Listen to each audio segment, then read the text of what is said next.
Clarence Armstrong has a unique cat. Yeah, he's pretty unusual. Let's go. Hey, come on. His name's Tegri, and he's more like a dog than a cat. I think he's more intelligent than a dog. He likes this.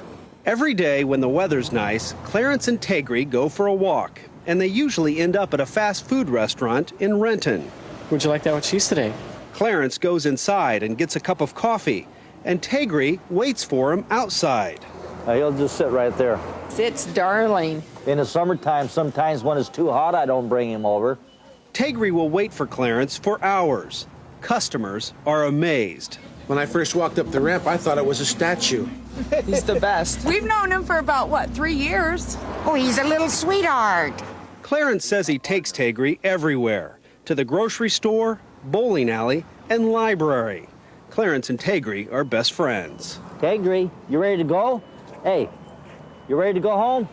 And this is his Christmas sweater. Elton John would be impressed with Tegri's sunglass collection. And when it comes to hats, Tegri has a different hat for every occasion. Here's his Christmas scarf that goes with it.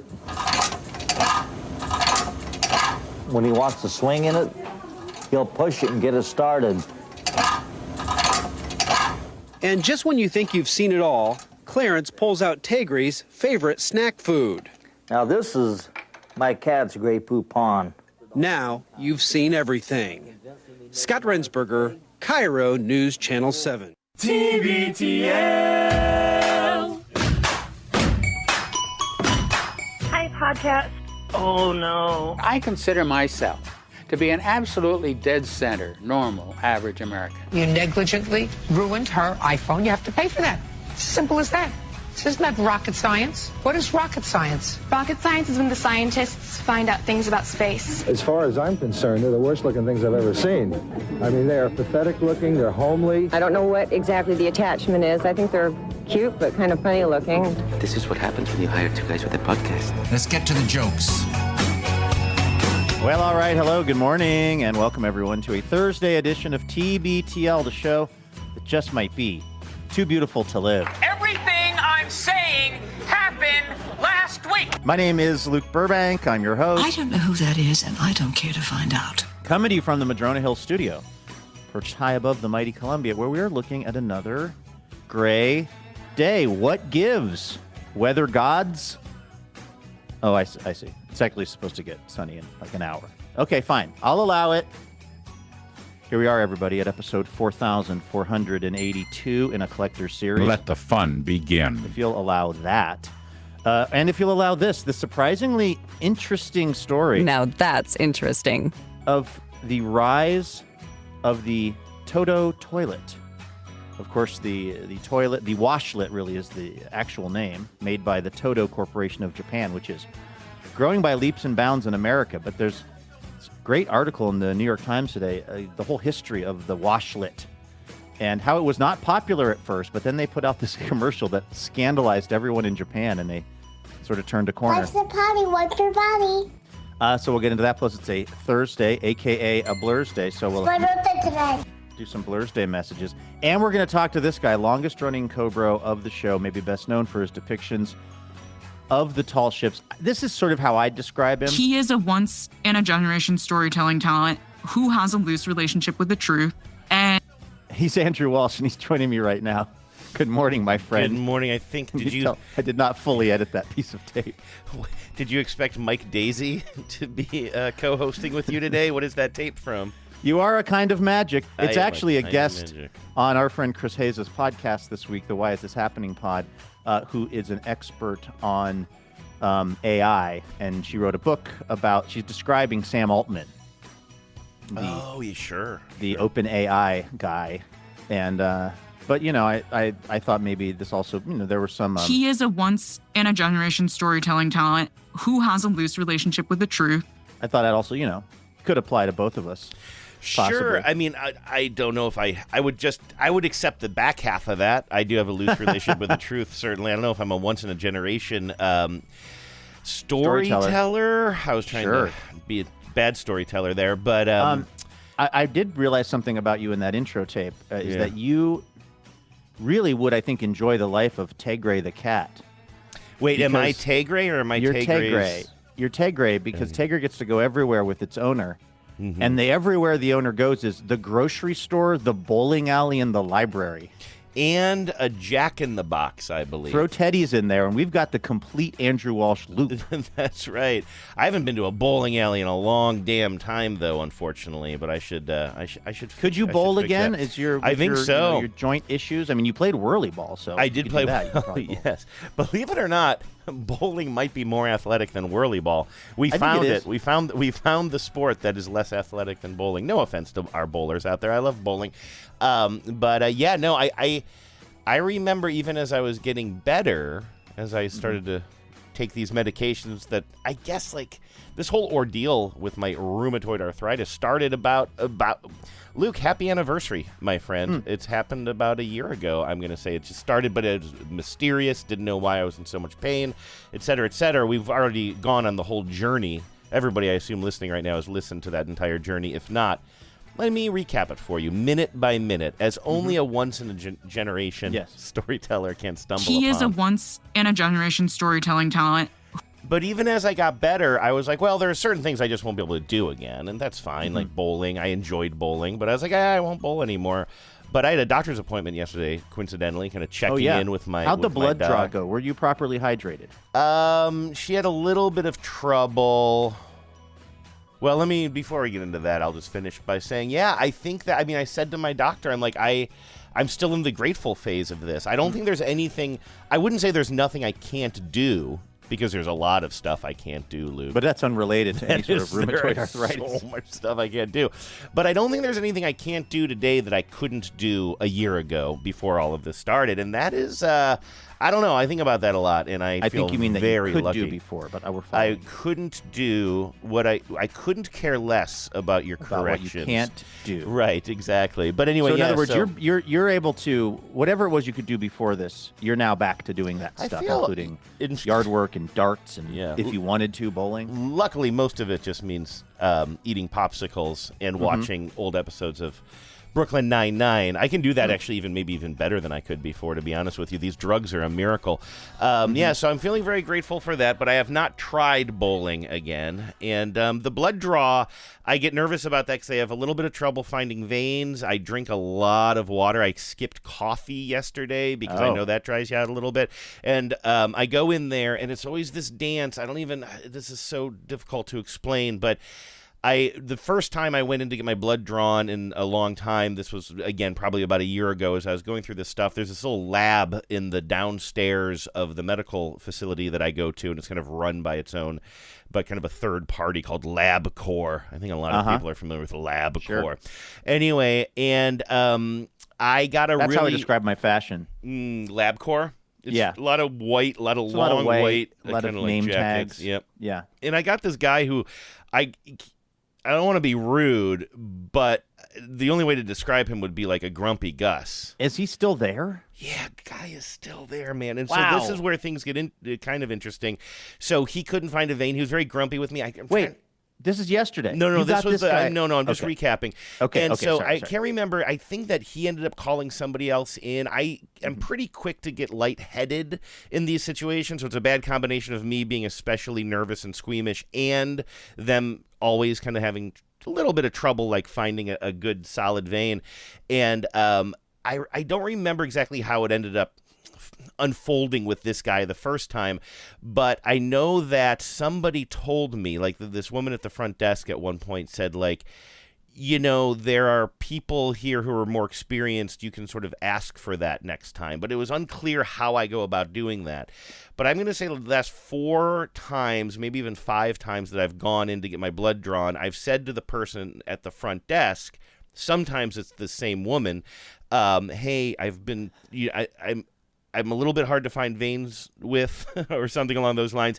Sometimes I get assigned to a fella who really has trouble doing it, and I've been told that wink. Yes, and I've been told that I could ask for somebody with maybe a little more experience. I think that was the word, the magic phrase. In the words of James Hendricks, are they experienced? And so I'm like, I don't know how to say this. Are you familiar with that little statue outside of the Blick Art Store on Capitol Hill? Yeah. That is a man named James Hendricks the First. And I'd like to quote him when trying to get away from this guy that we all know kind of sucks at his job. Exactly. And it's just so weird to have like everybody outwardly kind of acknowledging that this guy is bad at his job when his job is to stick needles in people and draw their blood into vials. It seems like you should just be good at that or you get a different job. But it's also his bedside manner, his tableside manner or whatever, his chairside manner is a little bit weird. And it's just like very is reticent the right word? I don't know. Just like not really very chatty and a little gruff, and I didn't like him. And so the first time I go in there feeling like I can ask for somebody, okay, I go in. I remember one time, you know what it was, Luke? One time I went in there, and I knew I was going to be assigned him, and I left. I left. I'm like, I'll come back tomorrow when somebody better is working here. And I literally left the building. I didn't say anything. I just saw. I can't remember how I knew I was going to get this guy. Or maybe I went in there. I know what it was. I went in there, and I think he probed and couldn't find something or something. I'm just like, you know what? I'll do this another day. I said, I'll come back and I'll drink more water. But I knew the issue wasn't the amount of water I had. This is like last summer, and I'm just like, you know what? I'll come back tomorrow. And I got up and I left, and I didn't stomp out of there. I didn't stamp out of there. I just said, I'll drink more water and come back tomorrow. And I was just like not feeling great. I hate this process of drawing blood, and I did not like this fella. And for the second time in a row or something, he was struggling with me. And I was like, I'll drink water. I'll come back tomorrow. And then I was literally outside the building, and I thought to myself, and again, this is a year ago, and I said to myself, Andrew, I don't want to come back tomorrow. I want to get this done now. I've been kind of drinking water and Gatorade all day leading up to this moment. I don't know that anything will be better tomorrow.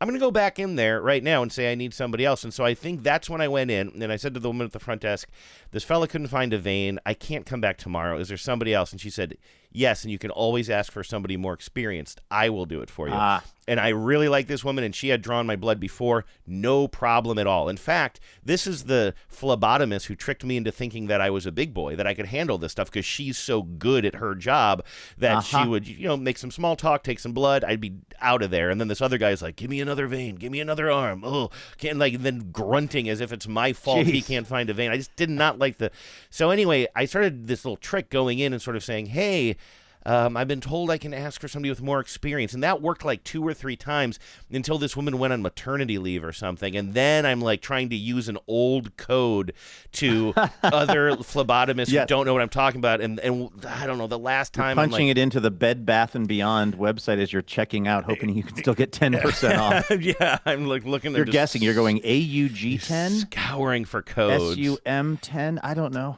TBTL? Yeah. Promo Use the code TBTL. That didn't work. Just jamming with a bunch of other unnecessary needles. But anyway, so it kind of got tricky there for a while. And then the last time I went in, not yesterday, but the last time I went in, it was a crew that I didn't know, but I did see Grumpy Gus kind of walking around somewhere. And I said to the woman at the front desk, different person, like I was told that I can always ask for somebody with the most experience because I'm not very, I said like, it's hard to find a vein on me and I get a little bit passy-outy or something like that. And then it started this whole conversation between these 2 women behind the desk being like, wait, how can you describe this guy? And I'm like, I don't know, maybe. And he's going to walk by at any moment. And I couldn't remember. And what happened was I later learned is they hired another man. I think this used to be the only man who worked in that office. And now they had another guy in there, and they were trying to determine which guy I have trouble with. And so then and I couldn't remember him that well. I'm like, I think he might be my age or older or younger. And there's like, okay, well, that covers a lot of ground. This doesn't help that you have face blindness. Yes, exactly. And anyway, so they end up pairing me up last time with another guy who I'd never worked with before. I did get another guy, but it was the first time that he eventually found a vein, but it literally hurt while he was drawing the blood. Usually it's like once it's in there, and you just got to think about England or whatever, and you're fine. But like this time, it got increasingly more painful. Not terribly painful, but I'm just very much in my head about this stuff. And it's as if somebody is pinching you, but then the pinching is getting more and more and more intense. Yeah, that's not how that's supposed to work. No, not for a blood draw. And I'm just like, ah. And then I got through it. I turned into the Hulk, as you could hear. I got through it, and then I ended up with a big bruise on my arm that day. and that or like later that week, big bruise on my arm where they drew blood. I'm like, that's weird. So that was last time, and then yesterday, God, I really am a storyteller. Do you regret asking this question yet? No, I'm hanging on the edge of my seat. He is a once in a generation storytelling talent. So, like, my whole system of asking for more experience and trying to, like, wink and nod, but not wink too much. I don't like to just wink at these young women at the phlebotomy center. And so although winking at the women at the phlebotomy center could be a magnetic field song, I think that was the 70th love song. I was going to say that was the 70th love song. You stole my joke. You son of a gun. But anyway, so yes, I went in there. I kind of said again, I'm like, I am sometimes difficult to find a vein, and I am a little bit in my head about this stuff. So I think I just sort of said, so if you could put your best person on the case or something. And then who comes out? But I see the little troll man. Sorry to be rude, but I see Grumpy Gus, and he's walking around. And I'm just like, oh, no. Like, I wasn't as specific this time. But I'm like, you know what? If I get him, I'm just going to deal with it. I'm just going to, however, I'm going to withdraw into myself, or I'm going to withdraws from yourself. Yes, I don't know what I'm going to do, but I'm just going to deal with whatever they give me today. Yes. And then I see him. He walks behind he walks into a little room where he's about to draw blood. I don't know if there's a patient in there or not. I assume I'm about to be called into his little room. Instead, I'm called into the room across the hall, and who's back from maternity leave, baby? Florence Nightingale. I think it was the same woman. Jalapeno! Jalapeno! Jalapeno! I'm a little bit face blind, so I think it was the same woman. I treated her like it was. I was like, "Hey, I'm so glad I got you." And then we talked. I just sort of nervously talked. I think I got a little bit awkward because she said, "Oh yeah, I'm just back from maternity leave." I'm like, "Oh great." I told her, like, I'm nervous, so I'm going to make a lot of weird small talk. I didn't say weird, but I said, I'm just going to make a lot of small talk with you to distract myself. I'm like, engage as much as you want. Anyway, how did I'm like, tell me, like, is this your first kid? How did it go? And I'm just sort of asking her a lot of questions about the kid. How far did you dilate? General small talk. I started with that, and then I winked again, which was winking at phlebotomists.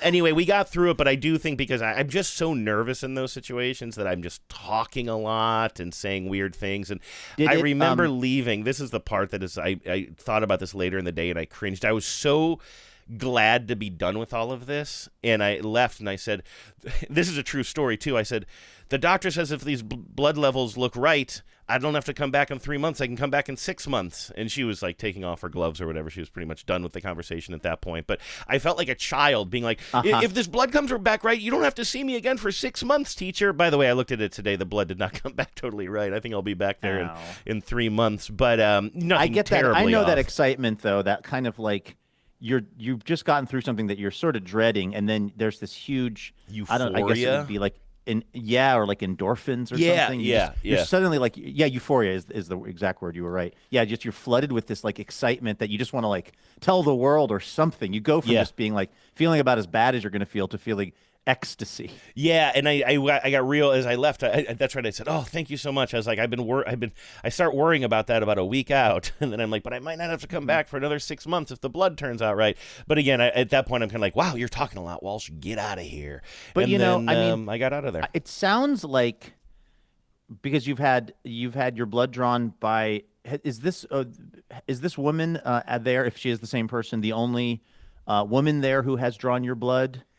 Or have you had blood drawn by different staffers who are women versus different staffers who are men? That really is all predicated on whether or not this was the same woman. And I went in there treating her like she was and talking to her like she was, but then about halfway through it occurred to me she might not be. And so I'm not exactly sure. I can say about 2 different women probably have drawn blood from me there, I think. And it sounds like you've had have tried. Not great experiences with the 2 guys that have tried to draw your blood. Yeah. And that it's been much, much more successful with women. And I mean, it would be, it obviously could possibly send the wrong vibe if you just went in and said, could I have a pretty lady draw my blood, please? Because it does seem like that's the constant. I will say, in my neighborhood, there are a lot of phlebotomist parlors, by the way, Luke, that are just like by the hour, sort of. You can walk in. No natural light can penetrate. It's just tons of decals, tons of weird sun-faded photographs of people having blood drawn. It's like one little illuminated sign that just says open. You're like, they're open at 3 a.m.? They all have the same big window covering that shows a woman laying on her back with a rock on her shoulders, and it's been there since 1995. There's one of those literally next door to the UPS store that I go to, and that UPS store is packed because of the Amazonification of life. It's just there are people that are mailing things, and there are a few people using the notary services, but it's usually just a line out the door of people holding an item that costs under $10 that they're now returning, that's been shipped from somewhere far away to their house and now back to whatever landfill. By the way, I'm often one of those people, so I'm not even judging them. But next to that is fully one of those massage parlors that, like, now here's the crazy part. That one of those massage parlors that very much appears to be a place where typically men go to have a sexual experience is next to a totally legit regular massage parlor that has lots of light coming in and is called, like, holistic whatever or something, you know what I mean? And like, if you were to be walking into the one that has no natural light and someone was to go, oh, hey, I was at the UPS store, I caught you going in there to get your massage, you would really have a hard time making the argument that was the only place in that strip mall you could get a decent massage. You're saying if you ran into somebody later who happened to put eyes on you as you walked into a massage thing. I thought you were going to say how many people are walking in, if these places are next door to each other, how many people are walking into the wrong one?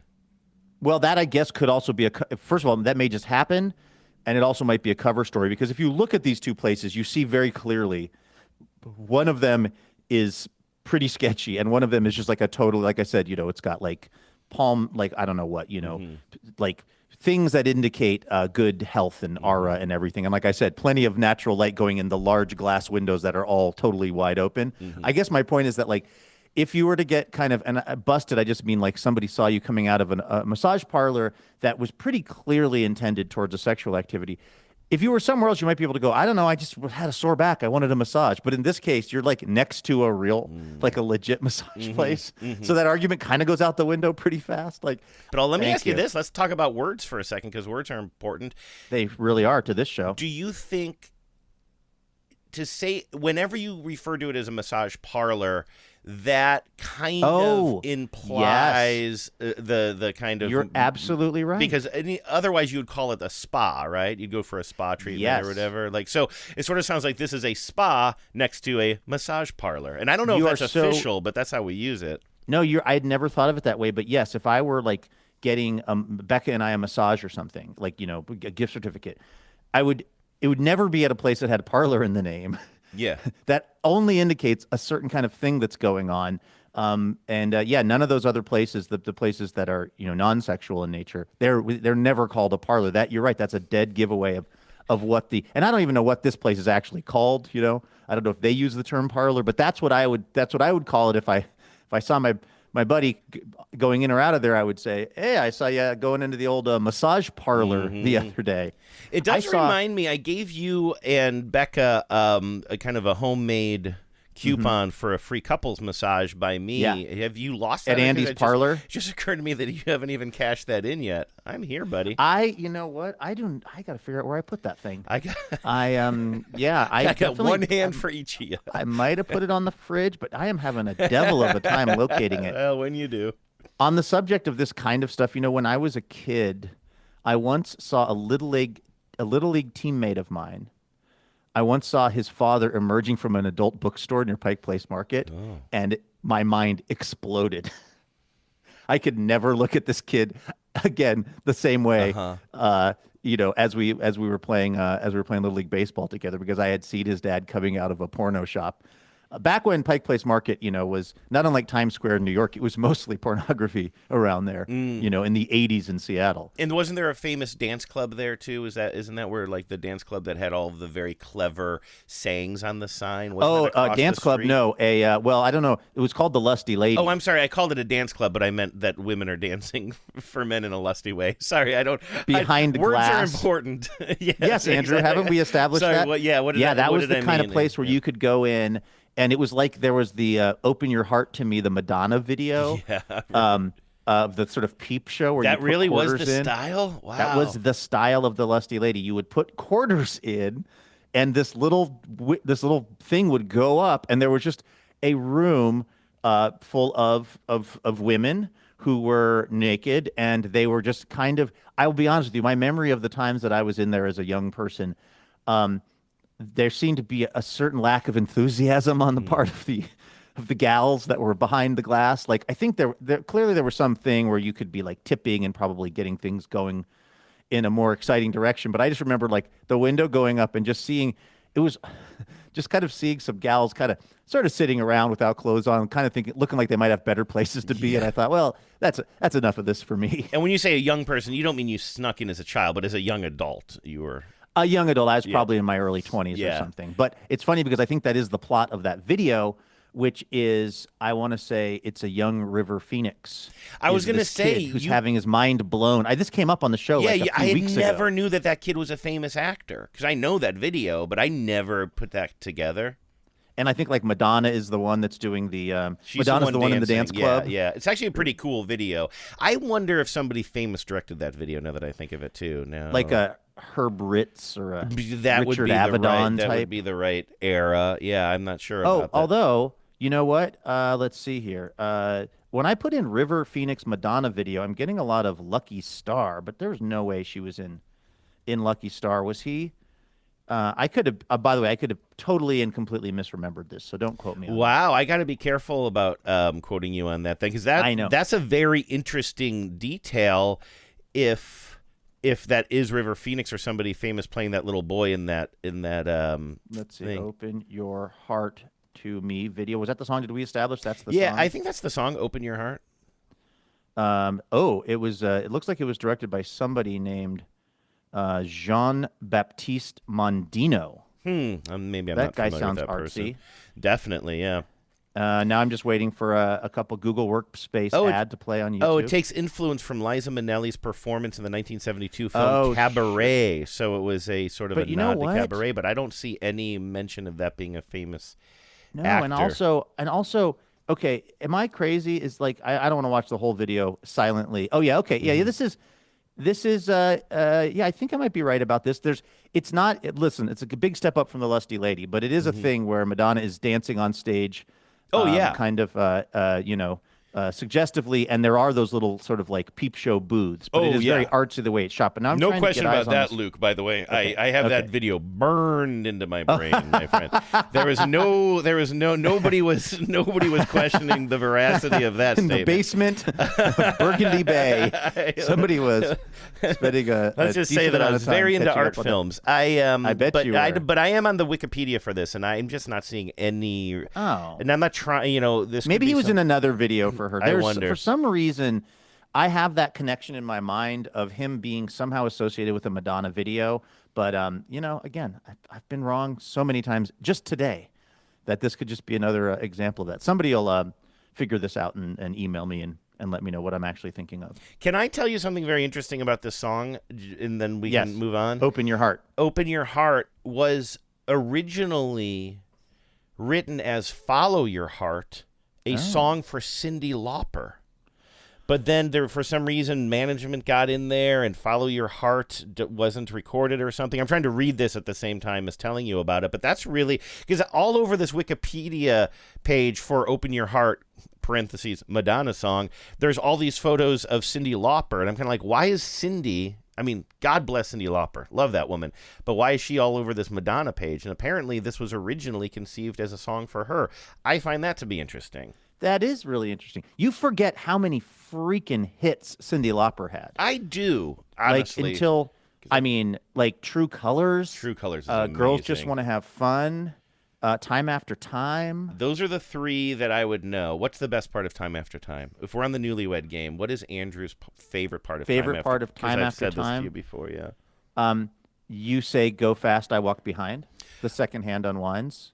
I don't know. I'm just trying to remember the lyrics. No, it's at the end when the music fades out, but her mic and is still she's up, and she's just whispering? whispering. Time. Yes. By the way, Chills. Felix Howard is the young boy in the Madonna "Open Your Heart" video. That's what I thought. That's what. Yeah, and I'm sorry I argued it so hard that it wasn't Felix Howard. By the way, and I say this with peace and love, don't look up a picture of Felix Howard right now because he's a man who's as old, if not older, than us, and like. You know what I mean? Yeah. He's like got a shaved head and he's got a nice white beard. He's a nice enough looking guy, but he is like, there's something about observing the passage of time on other people that is really, it's really depressing because it indicates the passage of time on yourself. Oh my God, this is my phlebotomist. Well, print out a picture, and when you go next time, say, please don't have the kid from the Open Your Heart parenthetical Madonna video do the blood draw. We was hoping for some razzle-dazzle. Razzle-dazzle. That's right, man, razzle-dazzle. On your mark. On your mark. Get set. Get set. Now ready. Ready. Go. Everybody razzle dazzle. All right, let's thank some dazzling donors. Despite me spreading obvious lies about River Phoenix being in Madonna video, by the way, AI told me that he is in fact definitively not in any Madonna video. No. Well, what does AI know? Despite these kinds of mistruths, these dazzling donors continue to support TBTL. In fact, maybe it makes them like the show more. I don't know. I don't know what's going on with Peter and Sherry Kopp in Port Townsend, Washington, but I know that they have been steadfast in their support of TBTL over the years. They really have. Kopp as in cop, not coop or canop. Mm-hmm. That makes sense. Cop. That's what we're going with. The Peter and Sherry say, given the unsettling events coming fast and furious, it's a challenge to hear the news. We recently signed up for NPR Plus to support their good journalism. We hear fewer ads and the news goes by more quickly. Thankfully, TBTL gives our ear holes a break 5 times a week. We love TBTL, the 10s and the business boys. Sherry ends her morning listening with Bird Note Daily. Bush tits today. I wonder if that's their private version of that. Sounds like what a thing that you and Genevieve Daily. would call Bird Note, right? Because we call our bird game birds. Actually, the Bird Note Daily word of the day, the Good News podcast, and once a week the economics of everyday things. Not to be out nerded, Peter listens to CBS Mystery Theater. Oh, that's up my alley. Pop Culture Happy Hour, and the album years. That's a word I can't say. Album. I think you say album it fine. years. I think you can't say it. But in the thinking that I can't say it, I then struggle internally true. with the saying of it. We also enjoy the sounds of birds in our backyard. This morning was the chirping of a flock of bush tits. Did Peter or Sherry make the other a bet that they could get me to say bush tits 3 times? Because it worked. I'll beep it. On those days when we need to get out of the house, we'll often clear our heads by going for a walk at North Beach in Port Townsend. I know it and love it, Peter and Sherry. Gosh, I miss that place. Here's an 11-second audio spackle segment so all the 10s can be there too. Now, do you want to play that from your end, Andrew? Yeah, it does say, I'll set this up. It says, we hope you can relax and enjoy the calming sound of rocks rolling in the waves. So let's take a listen to that.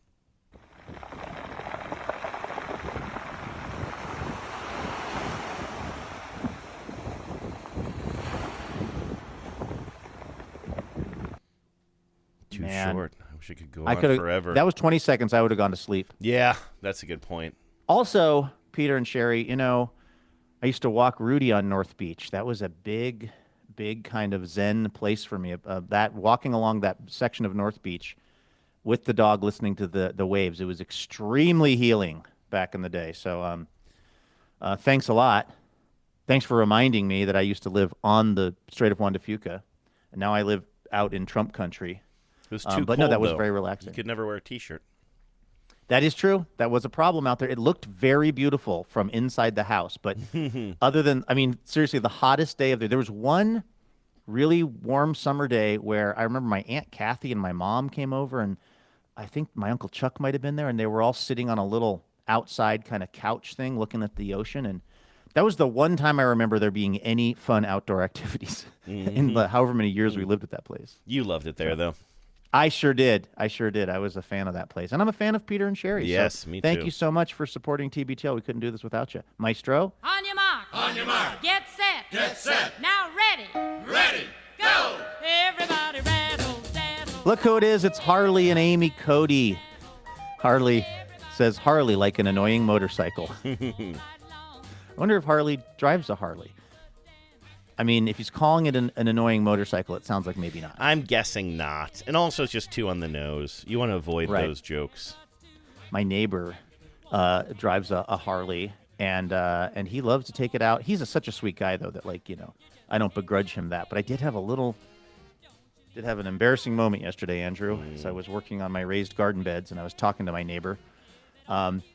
We were chatting about, you know, neighborly things because he's also building a garden. We were talking about deer-proofing our gardens. And I said, hey, well, so are you going to be up at the lake house this summer, or are you going to be down here? And he goes, no, that's my ex.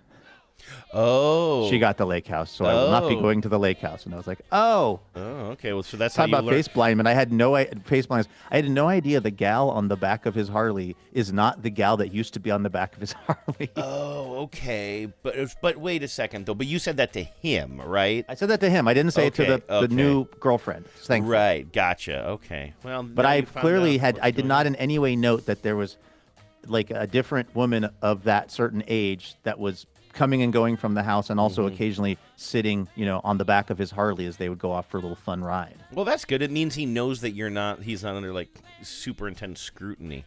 I mean, there couldn't be less scrutiny going on between me and old Bob. Anyway, Harley and Amy are in Stanwood, Washington. We love Stanwood, Washington. Beautiful place up there. And is it technically Skagit County? You would know, Andrew. Is it technically Skagit County? Why would I know? I don't think you would. That was the nature of Stanwood, Washington. Let's figure out what county this is. Let's get to the bottom of this. It's in Snohomish County, of course. These are our Snohomies. Nice. Harley and Amy. They say, hi, beautiful business boys. That's a lot of B's, dude. It is beautiful business boys. I really don't have anything to say except for what you do is so important, and we love the stuffings out of both of you. Oh, I love that. Thank you. That's really sweet. Thank you, Harley and Amy. We appreciate that. Thank you so much, and keep it up. Power out. You know, I had a whole little journey the other day with, you know how it's become the case that we don't call them stuffed animals anymore? Now they're just called stuffies. Yeah, which, I mean, I don't do that. I don't mean, either. It doesn't come up in conversation a lot for me, but no, I've never said stuffy. I don't think I ever will. I don't, like, it doesn't feel natural to me because I didn't grow up with it, but I heard someone say it the other day, and my immediate knee-jerk reaction was like, get real. And then I thought, you know, I don't know, because not all of the things that are stuffed are animals. No, more and more. I think that's probably why, right? That's probably what they're solving for, right? Let's think about it. Our generation called them stuffed animals, but before that, we might have had an older generation saying, in my day, we called them teddy bears. You're like, yeah, but Fleagle the Beagle's a beagle. He's not a teddy bear. What do you want me to do with that, Grandpa? Right. This is just the march of time. This is progress. Yeah. So because so many of the things that have stuffing in them are not an animal, they're like a Minecraft. Who knows what. Some kind of, they're a Minecraft sword or something. It's like, I guess that's why we have to call them stuffies. And I realized that I was like, okay, I'll allow it. I still probably won't use it in my life. Yeah. But I want to apologize to everyone who I've judged for saying stuffy. Oh, okay. I was being a little stuffy about what we're calling these things. Yes, you were. So this is just you kind of coming. You were kind of quietly. I mean, this has probably come up on the show before, but you've always taken you've looked down your nose a little bit at that, and now something has happened, or you've just aged, you've mellowed, and now you just want it on the record that you apologize for that original sort of tone. If you had said stuffy around me, if you or someone you know has said stuffy around Luke Burbank in the last 10 years, call the law offices of Burbank and Burbank. You may be entitled to a settlement. No, if somebody said stuffy around me for the last, since whenever that started, I was always like, get real. But now I'm like, oh no, actually, that is that's a necessary thing because I wouldn't like it if someone was calling a Minecraft sword a stuffed animal. That's true, I suppose, yeah. So anyway, I just want to clear the record on that. And I want to say thanks to Harley and Amy for supporting TBTL. Yes. We are forever in your debt.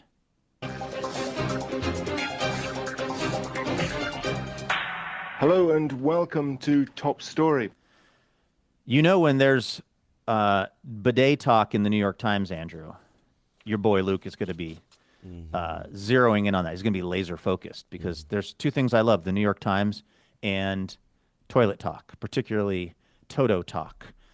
This was River Akira Davis and Kyoku Natoya writing in the New York Times, "The Rise of the Japanese Toilet," and it tells a story of the Toto Company of Japan. And how in 1982 they put a TV commercial up on Japanese television, and it features an actress in a pink floral dress, and she gets paint on her hand. She puts a kind of a smear of paint on her hands, and then she tries to wipe it off with toilet paper in a futile way. And then she looks at the camera and asks, "Everyone, if your hands get dirty, you wash them, right? It's the same for your bottom," she continues. "Bottoms deserve to be washed too." And this apparently caused an outrage in Japan because many people were eating dinner, and they thought this was a very inappropriate commercial. It is, of course, exactly the point that I'm always trying to make when the question of the bidet comes up, which is, most things that get dirty, if we want to clean them, we apply water to them. That seems that our backsides are the only ones where we've decided that paper is going to do just fine. But what I was really interested in was that the bidet toilet, or the Toto washlet, is actually an idea from the United States. Somebody who worked for the Toto company noticed that there were these medical toilets in the U.S. that had some sort of a water feature, probably for people that needed some help or had some kind of a medical condition going on. And they got the idea to develop that into a consumer product. And it was very unpopular in Japan for many years. Because they couldn't get the angle of the water right. They said a lot of times the water would shoot the researchers in the face. A problem. Upsetting, yes. They couldn't quite figure out the temperature, but they stayed with it. And after many years, they finally Toto they broke through in Japan, and now they're breaking through in the United States. It looks like, let me see if I can get the exact stat in front of me. It's a pretty big number. It's like something like half of all the toilets that are sold now in the U.S. have basically a bidet feature on them, and even more when you're talking about new construction. It's more and more the case that when someone's just building a new house, if they're putting their bathroom together, they're putting in one of these robo toilets like I have. Mm-hmm. There's a great line in here about the exact temperature. In the current models of the Toto washlet, a water spray is kept at a precise 104 degrees Fahrenheit, a temperature that the company describes as warm but not surprising. It's the most. It just feels like those Japanese way to describe the temperature of the water that's washing your bunghole. Yes, warm, but not surprising. I saw this video bouncing around. When I saw this story in the show sheet today, I was like, "Oh, I don't think I'd read that." But then you were describing that commercial. I'm like, "Oh yeah, I just saw that commercial last week." I don't know if people have been sending that in or if it was just making the rounds. And I don't know if this story sort of like prompted the resurgence of this video of this commercial or vice versa, if this was written up because everybody's been talking about this commercial. But it did make me think of that. I mean, I know that you thought that you had made something up, that it turns out it was somebody else's sort of reference, but like something about peanut butter in a shag rug. Yeah, you don't clean up peanut butter in a shag rug. And I was like, and so when I saw that, I hate to say it, but I thought of you right away because you had said that so many times. I don't, when somebody's talking about cleaning paint and specifically like how that would be in your butt, I just didn't like thinking about you in that moment, honestly. Would you consider, Andrew, if you guys ever are redoing your bathroom or something, would you ever get a toilet that has a bidet built in? Are you pro? You think I would know this? Are you pro or anti? No, I've never used one. I don't really like the idea of them. I don't know. But that's funny because you're so clean. Mm-hmm. You're a clean person, and you're not of the opinion that this makes one less clean than toilet paper, right? No, I would say that as somebody who's very into cleaning, generally speaking, clean people can be clean using different products. We see that when you're not everybody uses the same method. Not everybody uses the same methods when they're cleaning windows either. Sure, I guess, but what I'm hearing, I feel like I'm hearing a wet wipe reference here or something like. No. Would you agree that we have had somewhat of a cultural shift around the question of dry versus wet, whether it's someone using a bidet or someone using wet wipes? I have a lot of friends who will, who bring wet wipes with them now because I feel like at some point, not that long ago, in America, a lot of us woke up and said, okay, the just straight up strictly toilet paper thing is maybe there's a better way. And if they're not using a bidet, I feel like a lot of people are using wet wipes now. A friend of ours who I don't think they have to remain nameless because I think they've talked about it on the show, but I will anonymize it. A friend of ours has a whole situation for throwing the wet wipes away in their bathroom so that they don't flush them down the toilet. She was on the show talking about it. I mean, I guess I'll go along with this. But yeah, I called it her poo bucket, and I don't think that she loved that too much. But yeah, that's why I don't go for wet wipes either. No, I'm just a traditional Ohio guy who grew up in the 80s and sticks in weep for your underwear, but okay. No, live your life. I'll send them to you if you want to inspect them. Here's I'm doing fine over here. Don't you worry about me. You usually charge me for that. Well, it's like the foot picks. The first ones are free. God, this I see how you. We really got to put a lot of adult content on the show today.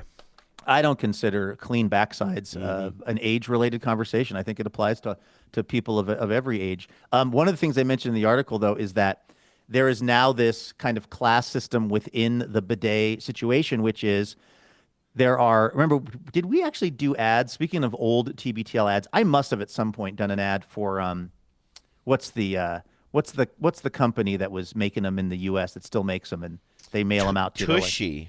Tushy. Oh my gosh! Of course we did Tushy ads. Right. That's a blast from the past. That's a blast up the past. It's a blast up your past.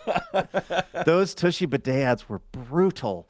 But I had one of those at my house, and it did work. But the thing about the Tushy bidet is the reason that it's relatively affordable and easy to install is because it's not heated. The water is not heated. Whereas I have of the two bathrooms of mine here that have a bidet situation. One is just a thing I put on the toilet, but it plugs in and it heats the water in the toilet seat. And then the other one I have is just a full-on robo-toilet that also heats the water. But now people in the article are talking about if they go to someone's house and that someone has like a Tushy bidet where the water's not heated.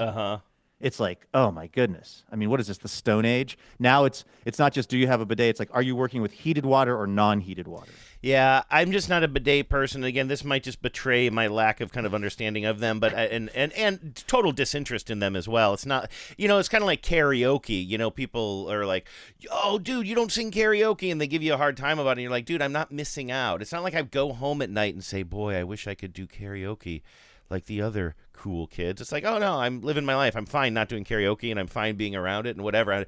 The same with bidets and bidet technology. It's like I'm fine. I'm doing fine over here. But I will say that when I think about a bidet and using somebody else's, now I don't have that same issue using somebody else's toilet, I guess. Also, it's very rare that I am doing anything that would need a bidet at somebody else's house. I can't remember.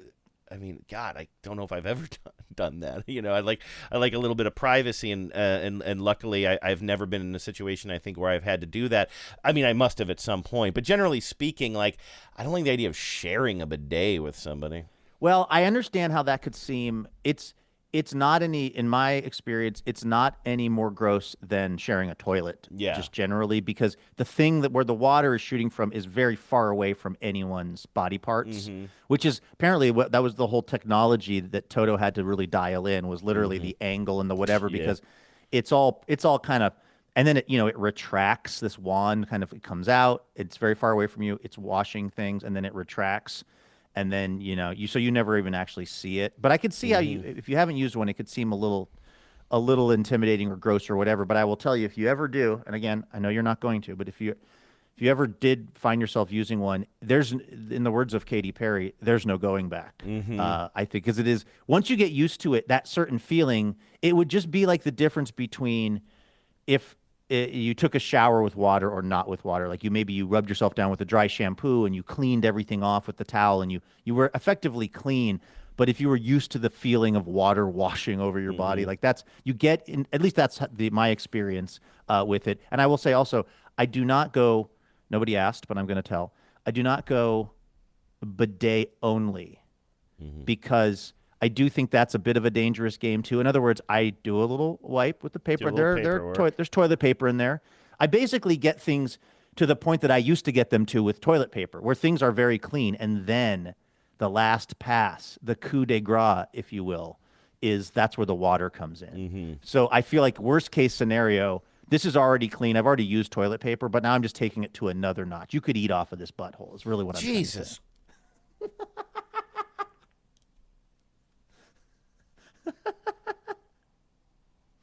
We done here? It's Blur's Day time. There's a right way to rock and a wrong way to roll. You can just listen to your soul. Just remember that life is number one. You can be having so much fun. Just remember that life is much fun. You can be number one.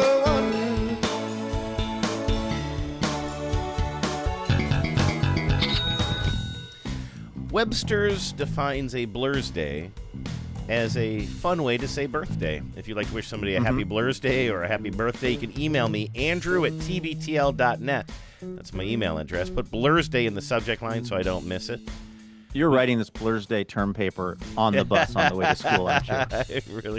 I really am. Webster's defines. It's a wedding toast.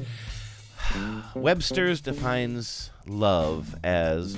All right, so we got a Blur's Day here from Michael, who says, I want to send a 9th Blur's Day shout-out to my 5, and now officially a 10, Luke.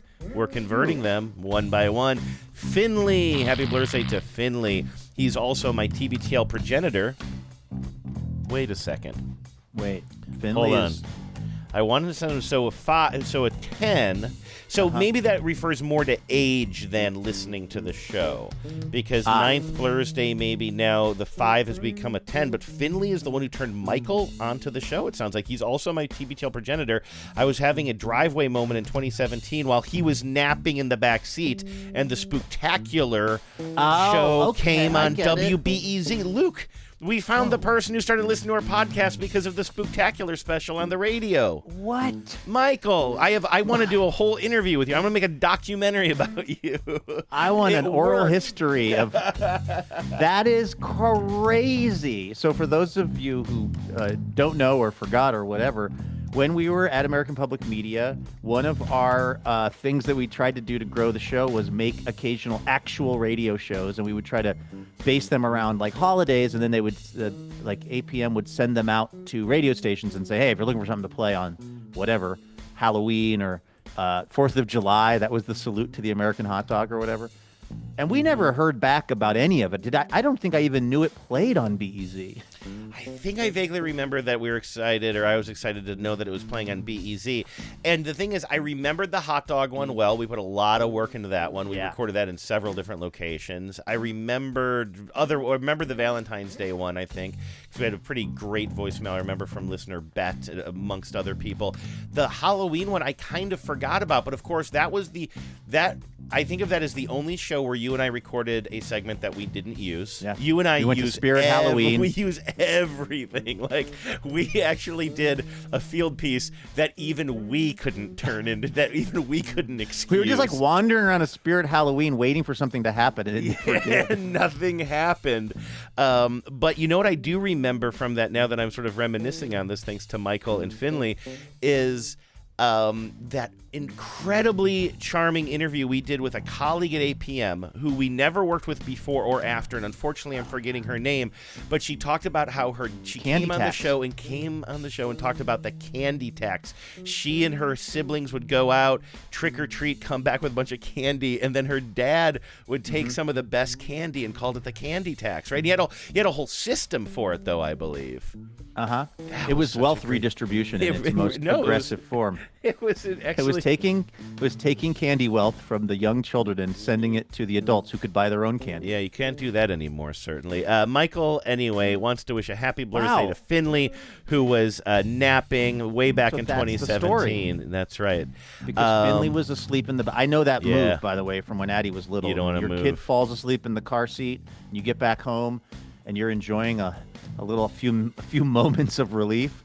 Like, so that created the driveway moment that forced Michael to listen to the Spooktacular on BEZ, which then turned him into a TBTL listener. How cool. That's great. Well, happy Blur's Day to Finley. Michael says, we've been hooked ever since that special. Finley's an amazing athlete, dancer, and all-around great person. Love you, Ugget. Aww. It says here it's a long story, but it's like Nugget without the N. I love that. Julie says, happy Blur's Week to Howard in Albuquerque. I hope that your Blur's Day was fun and relaxing, and in between dosing Astrid with her doggy meds for her Gutty Works situation. Thanks for being a friendo. Okay. So explain that. So explain that. Happy Blur's Day to Howard, and I really hope that Astrid, the doggo, is doing better and that everything is settled down there.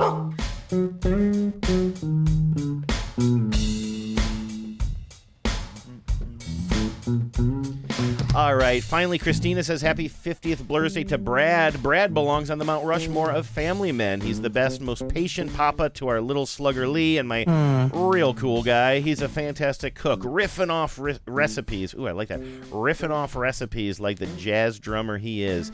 He's also extremely proud of his perfectly adequate lawn, and he's been working out, so he's looking pretty ripped these days. Nice. His day job is to save the freaking environment. Happy Blur's Day to Brad. From Christina. Okay, happy Blur's Day, everybody. Hope you all have a wonderful Blur's Day or had wonderful Blur's Days. And again, email me, andrew@tbtl.net, if you'd like to wish somebody such greetings.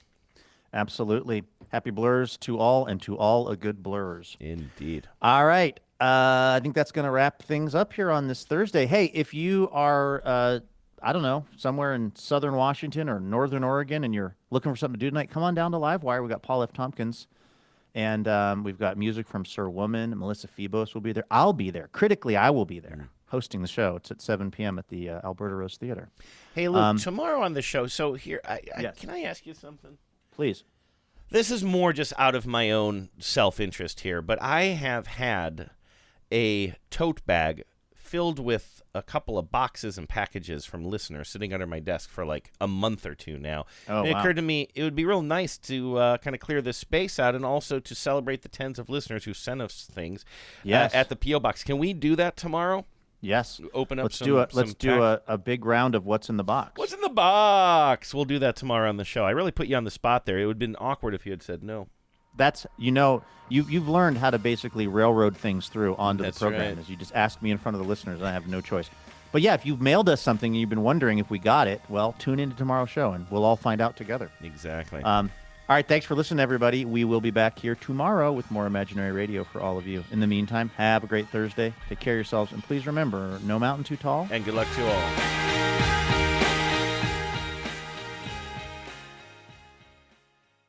Power out.